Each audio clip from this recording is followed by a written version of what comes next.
பொன்னியின் செல்வன் பாகம் 5 48ஆம் அத்தியாயம். நீ என் மகன் அல்ல. ஆதித்த கரிகாலன் இறுதி ஊர்வலம் காவிரி நதி கரை ஓரமாக தஞ்சையை நோக்கிச் சென்றபோது அந்த ஊர்வலத்தில் சோழ நாட்டு மக்கள் லட்சக்கணக்கானவர்கள் கலந்து கொண்டார்கள். வீரர்களை போற்றும் குணம் அந்நாளில் தமிழகத்தில் பெரிதும் பரவியிருந்தது. இடையில் சில காலம் சோழகுலம் மங்கியிருந்து விஜயாலய சோழர் காலத்திலிருந்து மீண்டும் தலையெடுத்ததை கண்டோம் அல்லவா? 100 ஆண்டுகளாக அந்த குலத்தில் பிறந்தவர்கள் ஒவ்வொருவரும் வீரப்புகழில் ஒருவரை ஒருவர் மிஞ்சிக் கொண்டு வந்தார்கள். விஜயாலயன் மகன் ஆதித்தவர்மன் பல்லவ குலத்தின் புகழை அழித்து தொண்டை நாட்டை கைப்பற்றினான். அவனுடைய மகன் பராந்தக சக்கரவர்த்தி மதுரையும் ஈழமும் கொண்டு தென்னாடு முழுவதையும் தன் ஆட்சிக்கு உட்படுத்தினான். பராந்தக சக்கரவர்த்தியின் புதல்வர்கள் 4வரும் ஒருவரை ஒருவர் வீரத்தில் மிஞ்சினார்கள். அவர்களில் ஒருவன் பாண்டிய நாட்டுப் போரில் உயிர் துறந்தான். மூத்த மகனாகிய ராஜாதித்தனோ சமுத்திரம் போல் பொங்கி வந்த இரட்டை மண்டல கன்னர தேவனின் பெரும் படையுடன் தக்கோலத்தில் போர் தொடுத்து அம்மாபெரும் சைன்யத்தை முறியடித்த பிறகு போர்க்களத்திலேயே வஞ்சனையினால் கொல்லப்பட்டு யானை மேல் துஞ்சின தேவன் ஆயினான். கண்டராதித்தர் சிவஞான செல்வராயினும் அவரும் வீரத்தில் குறைந்தவராக இல்லை. பின்னர் ஆற்றூர் துஞ்சிய அரிஞ்சயனுடைய குமாரர் சுந்தர சோழர் காலத்தில் தக்கோலப் போருக்குப் பிறகு சிறிது மங்கியிருந்த சோழ சாம்ராஜ்யத்தின் புகழ் மீண்டும் மகோன்னதமடைந்தது.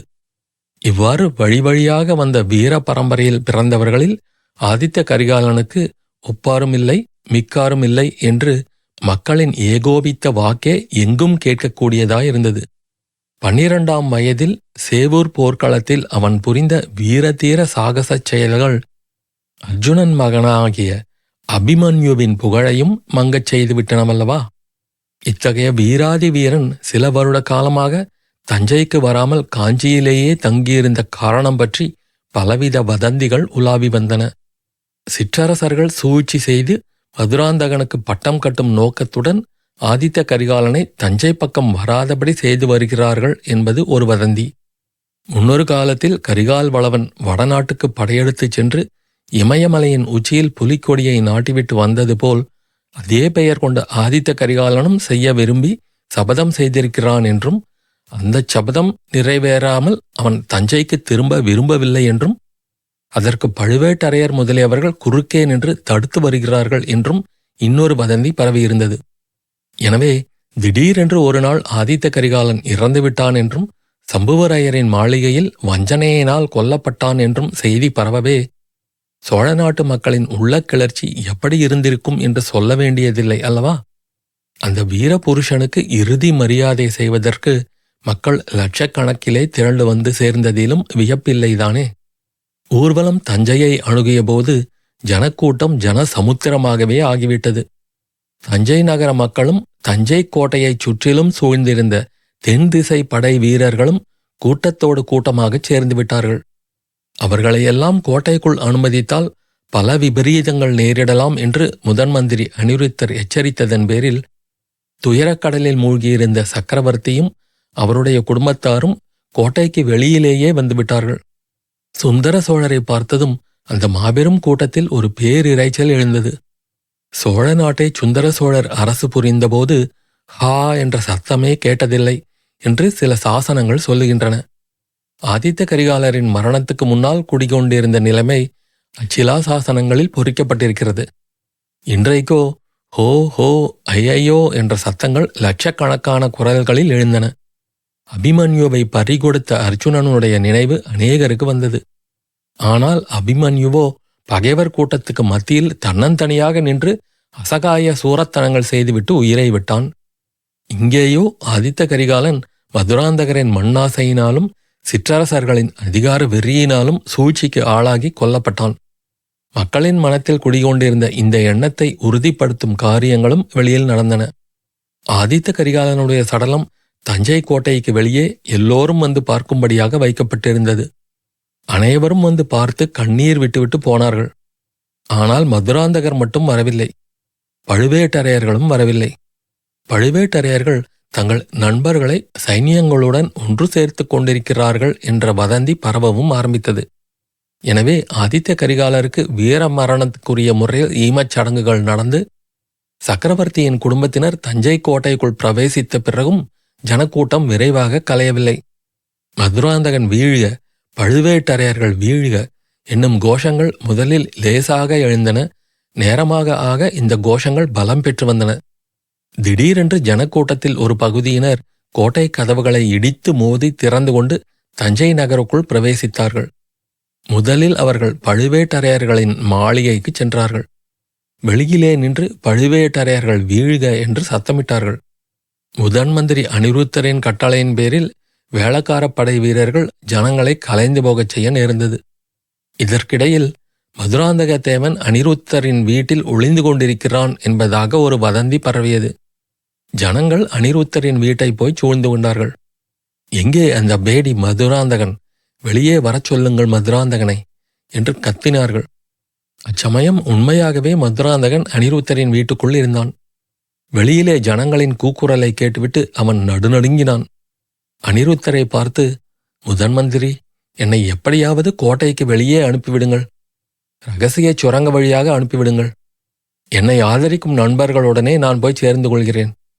இந்த உதவியை தாங்கள் செய்யும் பட்சத்தில் நான் சோழ சிம்மாசனத்தில் ஏறும்போது தங்களையே முதன் மந்திரியாக வைத்துக் கொள்வேன் என்று சொன்னான். ஐயா, சிங்காசனம் ஏறுவதை பற்றி இப்போது ஏன் பேச வேண்டும்? இன்னும் சுந்தர சோழ சக்கரவர்த்தி உயிருடன் இருக்கிறாரே என்றார் முதன் மந்திரி அனிருத்தர். சுந்தர சோழர் தம் குமாரனுக்கு ஈமக்கடன் செய்துவிட்டு திரும்பி வந்ததை நீங்கள் பார்க்கவில்லையா? அவர் முகம் எவ்வாறு பேயடித்தது போல் இருந்தது என்பதை கவனிக்கவில்லையா? நான் இந்த மச்சு மேடையிலிருந்து பார்த்து கொண்டிருந்தேன். அதிக காலம் இனி உயிரோடு இருக்க மாட்டார். அருள்மொழிவர்மனாவது நானாவது சிங்காதனம் ஏறி இந்த ராஜ்யத்தை ஆள வேண்டும். சுந்தர சோழர் எனக்கு பட்டம் கட்டவே பிரியப்படுகிறார். நீங்களும் அன்னையும் எதற்காக அதற்கு குறுக்கே நிற்க வேண்டும் என்றான் மதுராந்தகன். இளவரசே, தங்கள் அன்னை குறுக்கே நிற்பதற்கான காரணம் இல்லாமல் போகுமா? அதோ கேளுங்கள் இந்த வீட்டை சூழ்ந்திருக்கும் மக்களின் கூச்சலை. சுந்தர சோழர் இஷ்டப்பட்டால் மட்டும் போதுமா? சோழ நாட்டு மக்கள் இஷ்டப்பட வேண்டாமா என்று கூறிவிட்டு, ஆஹா, இது என்ன என்று அனிருத்தர் வீதியில் எட்டி பார்த்தார். பழைய கூக்குரலுக்கு பதிலாக இப்போது அருள்மொழிவர்மர் வாழ்க, பொன்னியின் செல்வர் வாழ்க, ஈழங்கொண்ட வீராதி வீரர் வாழ்க என்ற கோஷங்கள் கிளம்பின. கம்பீரமான குதிரை மேலேறி அருள்மொழிவர்மர் அங்கே வந்து கொண்டிருந்தார். அவரை பின்தொடர்ந்து அத்தனை ஜனங்களும் போனார்கள். சில நிமிஷ நேரத்துக்கெல்லாம் அனிருத்தர் வீட்டின் வெளிப்புறம் வெறுமையாகிவிட்டது. அனிருத்தருக்கு முன்னாலிருந்து மதுராந்தகனும் அந்த காட்சியை பார்த்து கொண்டிருந்தான். அவன் கண்கள் பொறாமை தீயினால் கோவை பழம் போல சிவந்தன. ஆஹா, இந்த பிள்ளையிடம் அப்படி என்னதான் வசீகரம் இருக்கிறதோ என்று தனக்குத்தானே சொல்லி பொறுமி கொண்டான். அனிருத்தர், இளவரசே, ஈழத்து ராணியை கொன்றவனை பின்தொடர்ந்து சின்ன பழுவேட்டரையர் ஓடிய போது நீங்கள் அந்த பாதாள சுரங்க வழியில் இருந்ததற்கு காரணம் என்ன என்று கேட்டார். பொன்னியின் செல்வன் யானைப்பாகன் வேஷத்தில் அரண்மனைக்கு வந்தபோது எனக்கு மிக்க மனச்சோர்வு உண்டாயிற்று. அவனும் நானும் ஒரே சமயத்தில் இந்த கோட்டைக்குள் இருக்க பிரியப்படவில்லை. பழுவேட்டரையர் சுரங்க வழியை எனக்கு காட்டிக் கொடுத்திருந்தார். அதன் வழியாக போய்விடலாமா என்று யோசித்துக் கொண்டு அரண்மனை தோட்டத்தை சுற்றி கொண்டிருந்தேன். அப்போது ஒருவன் சுரங்கப்பாதை வழியாக வெளியே வருவதை பார்த்தேன்.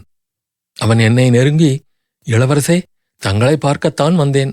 பெரிய பழுவேட்டரையரும் கந்தமாறனும் தங்களை உடனே அழைத்து வரும்படி என்னை அனுப்பினார்கள். தங்கள் சிம்மாசன உரிமையை ஆதரித்து நிற்க பெரிய சைன்யங்கள் தயாராயிருக்கின்றன என்றான். அவனுடைய தோற்றம் எனக்கு சிறிது சந்தேகத்தை உண்டாக்கிற்று. பெரிய சைன்யம் தயாராகியிருந்தால் நான் ஏன் வெளியே வர வேண்டும்? அவர்களே இங்கு வந்து கொடும்பாளூர் படைகளை தோற்கடித்துவிட்டு என்னை சிம்மாசனத்தில் ஏற்றி வைக்கட்டுமே என்றேன். அந்த மனிதன், இளவரசே, அது மட்டுமல்ல, தங்களுடைய பிறப்பை குறித்து ஒரு பயங்கரமான மர்மம் இருக்கிறது. அதை வேறு யாரும் உங்களுக்கு சொல்ல துணிய மாட்டார்கள். நான் சொல்வேன் என்றான். அப்படியானால் வா, உடனே போகலாம் என்றேன் நான். அதற்கு அவன், முதன் மந்திரி அனிருத்தருக்கு ஒரு செய்தி சொல்ல வேண்டியிருக்கிறது. அதை சொல்லிவிட்டு வருகிறேன். நீங்கள் முதலில் போய் சுரங்கப்பாதையில் ஒளிந்திருங்கள் என்றான். அதன் பேரில் பொக்கிஷ நிலவரைக்குள் போய் நான் காத்திருந்தேன். முதன் மந்திரி, தங்களை அவன் வந்து பார்த்தானா? என் பிறப்பை குறித்த பயங்கரமான மர்மம் என்னவாக இருக்கக்கூடும் என்றான் மதுராந்தகன். இளவரசே, தங்களுக்கு அதை வெளியிட்டுச் சொல்லும் உரிமை பெற்றவர் தங்கள் அன்னை செம்பியன் மாதேவி ஒருவர்தான். எனக்கு ஓரளவு தெரிந்திருந்தாலும் நான் அதை சொல்லக்கூடாது என்றார் அனிருத்தர். இந்த சமயத்தில் அம்மாளிகையின் வாசலில் மறுபடியும் கலகலப்பு சத்தம் கேட்டது. முதன் மந்திரி எட்டி பார்த்தார். ஆஹா, இதோ உங்கள் அன்னையே வந்துவிட்டார் என்றார். சிறிது நேரத்திற்கெல்லாம் செம்பியன் மாதேவி அனிருத்தரின் வீட்டு பெண்மணிகளை பார்த்து பேசிவிட்டு மேல் மாடிக்கு வந்தார். அந்த தேவியின் முகத்தில் அப்போது சோகம் ததும்பிக் கொண்டிருந்தது. அனிருத்தர் எழுந்து உபசரித்து சுட்டிக்காட்டிய ஆசனத்தில் தேவி உட்கார்ந்தார். சிறிது நேரம் தரையை குனிந்து பார்த்த வண்ணமாக இருந்தார். அந்த மேல் மாடத்திலும் மாளிகைக்கு வெளியிலும் வீதியிலும் நிசப்தம் குடிகொண்டிருந்தது. பின்னர் செம்பியன் மாதேவி மதுராந்தகனையும் அனிருத்தரையும் ஒரு முறை பார்த்துவிட்டு, ஐயா, என் கணவர் என் தலை மீது இந்த பாரத்தை சுமத்திவிட்டு மேற்றிசைக்கு எழுந்தருளிவிட்டார். தவறு செய்த என்னவோ நான் தான். ஆனால் அவர் இச்சமயம் இருந்திருந்தால் நான் இவ்வளவு துன்பப்பட நேர்ந்திராது என்றாள். அப்போது மதுராந்தகன் கண்களில் கோபக் கனல் பறக்க, நீ ஏன் இப்படி வேதனைப்படுகிறாய்? ஏன் அடிக்கடி என் தந்தையின் பெயரை எடுக்கிறாய்? தஞ்சாவூர் சிம்மாதனத்தில் நான் ஏறப்போவதென்னமோ நிச்சயம். அதற்கு தடையாக இருந்தவர்களில் ஒருவன் இறந்து போனான். அருள்மொழிவர்மனோ என்னை விட வயதில் சிறியவன். நான் உயிரோடு இருக்கும்போது அவனுக்கு ஒரு நாளும் பட்டம் கட்ட மாட்டார்கள். நீ மட்டும் குறுக்கே நில்லாமல் கருணை செய்ய வேண்டும். அம்மா, பெற்ற பிள்ளைக்கு துரோகம் செய்யும் அன்னையைப் பற்றி யாராவது கேள்விப்பட்டதுண்டா? சிவபக்தமணியாகிய நீ ஏன் எனக்கு துரோகம் செய்ய பார்க்கிறாய் என்றான். என் குழந்தாய், பெற்ற பிள்ளைக்கு தாய் விரோதமாக இருப்பது பயங்கரமான துரோகம்தான். ஆனால் என் கணவர் எனக்கு அவ்விதம் கட்டளையிட்டு சென்றிருக்கிறார். அவருடைய கட்டளையை நிறைவேற்றுவது என் கடமை. சொல்லுகிறேன் கேள். மண்ணாசை ரொம்ப பொல்லாதது. ராஜ்யத்தின் மேல் ஆசை அதைவிட கொடியது. தலையிலே முடிசூட்டிக் கொண்டிருப்பவர்களைப் போல் இவ்வுலகத்தில் கவலைக்குள்ளாகிறவர்கள் வேறு யாரும் இல்லை. சிங்காதனத்தில் வீற்றிருப்பவர்களைப் போல் மன அமைதியின்றி சங்கடப்படுபவர்களும் யாரும் இல்லை. தலையிலே கிரீடம் வைத்துக் கொண்டிருந்த காரணத்தினால் அல்லவா வீரபாண்டியன் உயிரை விட நேர்ந்தது. பூலோக ராஜ்யத்தை காட்டிலும் எவ்வளவோ மடங்கு மேலானது சிவலோக சாம்ராஜ்யம். நாம் இந்த ஊரை விட்டே போய்விடுவோம் வா. க்ஷேத்திர தரிசனம் செய்து கொண்டு கைலையங்கிரி வரையிலே போவோம். சாக்ஷாத் கைலாசநாதரின் கருணைக்கு பாத்திரமாவோம். ஆஹா, கைலாச யாத்திரை போவதற்கு தங்களுக்கு தக்க பருவம்தான். எனக்கு இன்னும் பிராயம் ஆகவில்லை. இந்த உலகத்தின் சுக துக்கங்கள் எதையும் நான் பார்க்கவில்லை. உடம்பெல்லாம் சாம்பலை பூசிக்கொண்டு சிவசிவா என்று பைத்தியக்காரனைப் போல் அலைந்து திரியும்படி என்னை நீ வளர்த்து விட்டாய். அந்த பரமசிவனுடைய பெருங்கருணையினாலேயே என்னிடம் இப்போது ராஜ்யம் நெருங்கி வந்திருக்கிறது. அதை ஏன் நான் கைவிட வேண்டும் என்று கேட்டான் மதுராந்தகன். அப்பனே, உன்னை நெருங்கி வந்திருக்கும் ராஜ்யம் எத்தனையோ அபாயங்களுடன் சேர்ந்து வந்திருக்கிறது. நீ சிங்காதனம் ஏறுவதற்கு ஒரு தடை நீங்கிவிட்டது. ஆதித்த கரிகாலன் இறந்து விட்டான் என்று சொன்னாய். சற்று முன்னால் இந்த வீட்டைச் சுற்றி நின்று கொண்டிருந்த ஜனங்கள் கூச்சலிட்டது உன் காதில் விழவில்லையா? மதுராந்தகா, ஆதித்த கரிகாலன் இறந்ததற்கு நீயும் பழுவேட்டரையர்களுமே காரணம் என்று மக்கள் நினைக்கிறார்கள். உன்னை எப்படி சக்கரவர்த்தியாக அவர்கள் ஒப்புக்கொள்வார்கள்? அம்மா, அதையெல்லாம் ஜனங்கள் வெகு சீக்கிரம் மறந்து விடுவார்கள். என்னை சிங்காதனத்தில் ஏற்றிவிட்டால் என்னையே சக்கரவர்த்தி என்று ஒப்புக்கொள்வார்கள். இன்னும் சொல்கிறேன் கேள். கரிகாலனுடைய மரணத்துக்கு யார் காரணம் தெரியுமா? அருள்மொழிவர்மரின் அருமை சிநேகிதன் வந்தியத்தேவன்தான். சம்புவரையர் வீட்டில் கரிகாலன் செத்து கிடந்த இடத்தில் வந்தியத்தேவன்தான் இருந்தானாம். சம்புவராயரையும் வந்தியத்தேவனையும் பாதாளச் சிறையில் போட்டிருக்கிறார்கள். தனக்கு சிம்மாதனம் கிடைக்கும் பொருட்டு தமையனை கொலை செய்ய ஏற்பாடு செய்தவன் அருள்மொழிவர்மன். இது மட்டும் ஜனங்களுக்கு தெரியட்டும். அப்புறம் பொன்னியின் செல்வனின் கதி என்ன ஆகிறதென்று பார்க்கலாம். செம்பியன் மாதேவி தம் கண்களில் கனல் வீச, அடபாவி, கருணையே உருக்கொண்ட அருள்மொழியைப் பற்றி என்ன வார்த்தை சொல்கிறாய்? உன்னை போன்ற துராசை பிடித்தவனையே அவன் கோவிலில் வைத்து கும்பிடத் தயாராக இருக்கிறானே. அவனை பற்றி நீ மறுபடியும் இப்படி சொன்னால் நீ எரிவாய், நரகத்துக்குத்தான் போவாய். உனக்கு இம்மையிலும் மறுமையிலும் கதி மோட்சம் கிடையாது என்றாள். இதை கேட்டதும் மதுராந்தகன் குதித்தெழுந்தான். அடி பேயே, உன் சொந்த மகனுக்கு சாபம் கொடுக்கிறாய். என்னுடைய விரோதிக்கு ஆசை கூறுகிறாய். நீ என்னுடைய தாயாராக இருக்க முடியுமா? இல்லவே இல்லை என்று மதுராந்தகன் உள்ளம் நொந்து கொதித்து கூறினான். அப்போது செம்பியன் மாதேவி, அப்பா, உனக்கு நான் இதை என்றைக்கும் சொல்ல வேண்டாம் என்றிருந்தேன். உன்னுடைய பிடிவாதத்தினால் சொல்லும்படி செய்துவிட்டாய். உண்மையிலேயே நான் உன்னை பெற்ற தாயார் அல்ல. நீ என் மகனும் அல்ல என்றாள். மதுராந்தகன் கம்மிய குரலில், ஆஹா, நான் சந்தேகித்தது உண்மையாக போய்விட்டது. நீ என் தாயார் இல்லாவிட்டால் என் தாயார் யார்? நான் உன் மகன் இல்லை என்றால் பின் யாருடைய மகன் என்றான். தேவி முதன்மந்திரி அனிருத்தரை பார்த்து, ஐயா, தாங்கள் சொல்லுங்கள், என்னுடைய அவமானத்தை நானே சொல்லும்படி தயவு செய்து வைக்க வேண்டாம் என்றாள். முதன்மந்திரி அனிருத்தர் மதுராந்தகனை பார்த்து சொன்னார், இளவரசே, தங்களை சின்னஞ்சிறு குழவி பருவத்திலிருந்து எடுத்து வளர்த்த அன்னையை மனம் நோகும்படி செய்துவிட்டீர்கள். எப்படியும் ஒரு நாள் தாங்கள் உண்மையை அறிந்து கொள்ள வேண்டியதுதான். இப்போதே அதை தெரிந்து கொள்ளுங்கள்.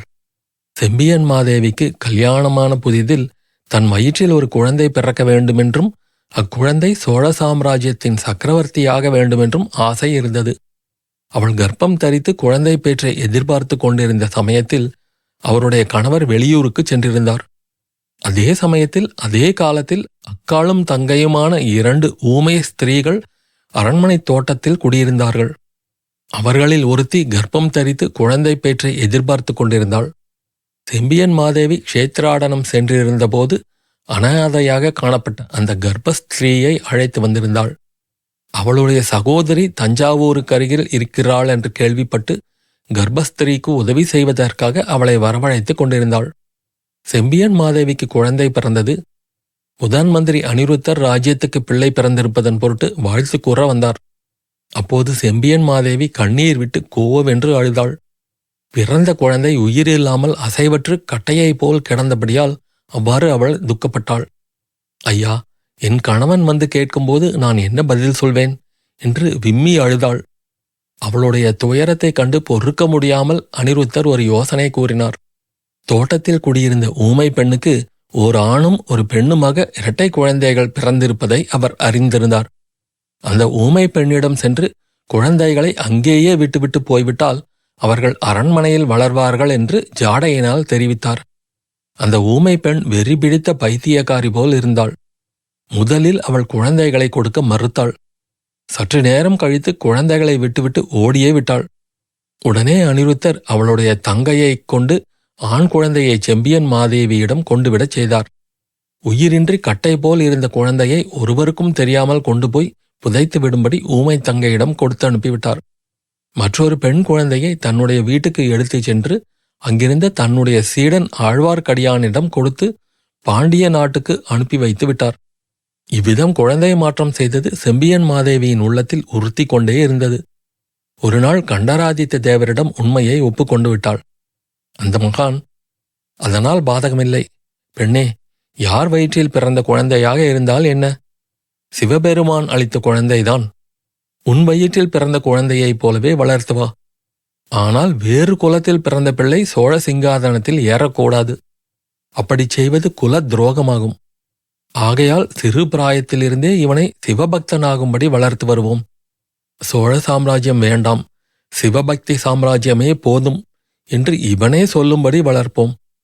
ஆனால் எந்த காரணத்தை முன்னிட்டும் இவனை தஞ்சாவூர் சிங்காதனத்தில் ஏற்றி வைப்பதற்கு மட்டும் நாம் உடந்தையாக இருக்கக்கூடாது. அந்த சந்தர்ப்பம் வரும்போது நான் உயிரோடு இல்லாவிட்டாலும் நீ உறுதியுடன் இருந்து சோழர் குலத்தை காப்பாற்ற வேண்டும் என்று கேட்டுக்கொண்டார். மதுராந்தகா, நீ கண்டராதித்த தேவருடைய புதல்வனுமல்ல, செம்பியன் மாதேவி வயிற்றில் பிறந்த பிள்ளையுமல்ல. ஊர் சுற்றித் திரிந்த அனாதை ஊமை பெண்ணின் மகன். உன்னை இந்த தேவி தம் சொந்த குழந்தையை விட 100 மடங்கு அதிகமாக சீராட்டி பாராட்டி வளர்த்து வந்தார். இப்போது அவருடைய கருத்துக்கு மாறாக நடக்காதே. தேவி சொல்வதைக் கேள், அதனால் உனக்கு நன்மையே விளையும் என்றார் அனிருத்தர். அத்தியாயம் முடிவு.